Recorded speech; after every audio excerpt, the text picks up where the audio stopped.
So I've been creating content in Japan for about 9 years across TV, social media, and YouTube. Over that time, I've experienced a lot of trial and error. Some lessons won me clients, others cost me clients. But each one was valuable. So today, I want to share 5 lessons I learned that might help you if you're thinking about working in Japan's media industry. So lesson number 1, learn to make your own text and lower thirds. In Japan, nearly all content, TV, YouTube, social media like Instagram and TikTok, uses text overlays and lower thirds. They help explain the footage and guide the audience emotions, whether something is funny, serious, or informative. When I worked at a production company, we spent an entire day in the post-production room called The Box, where editors added customized text and lower thirds.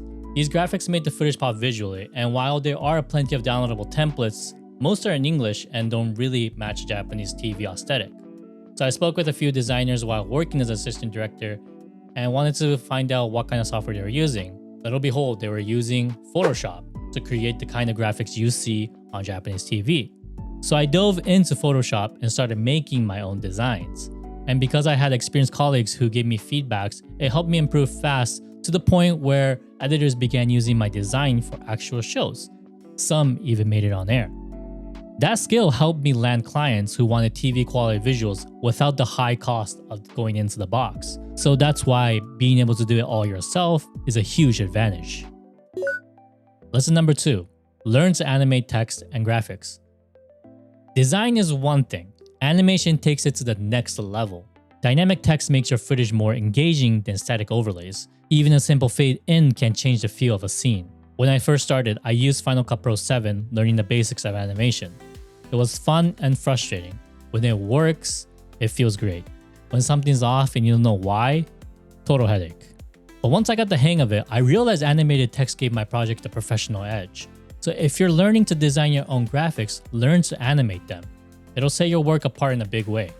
Lesson number 3, know your editing software. I cannot stress this enough. Every editing software does the same core job, cut footage. The difference lies in the features. For example, Adobe Premiere Pro is the industry standard in Japan, which means if you learn to use Premiere Pro first, it'll give you an advantage over the other people who are starting to go into the industry for the first time.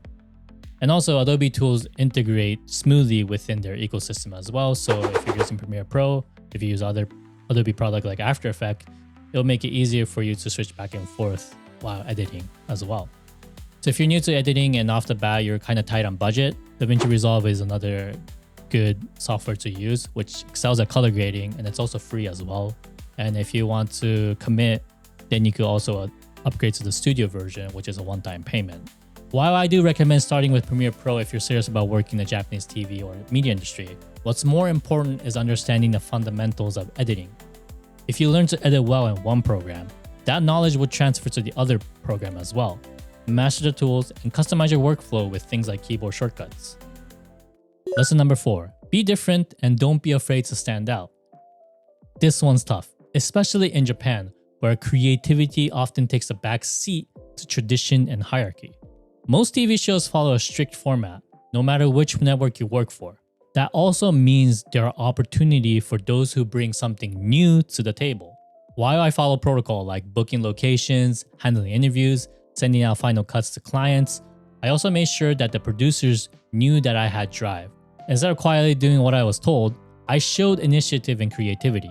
Because of that, I became a director within 6 months, a role that usually takes 5 years to reach. Why? Because I wasn't afraid to be different.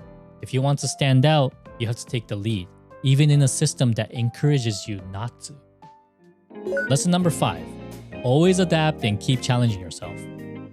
Once you get comfortable, it's easy to stop pushing yourself. But if you don't grow, the world around you will constantly change and you'll be the one that will be left behind. I always try to bring something fresh to the show that I worked on. Sure, following proven formats is safer. But what's the point of leading a project if you can't leave your mark? Creativity is your fingerprint. If you want to build a reputation, do the work, but do it your way. These lessons aren't just for Japan, they apply anywhere. It's all about your value.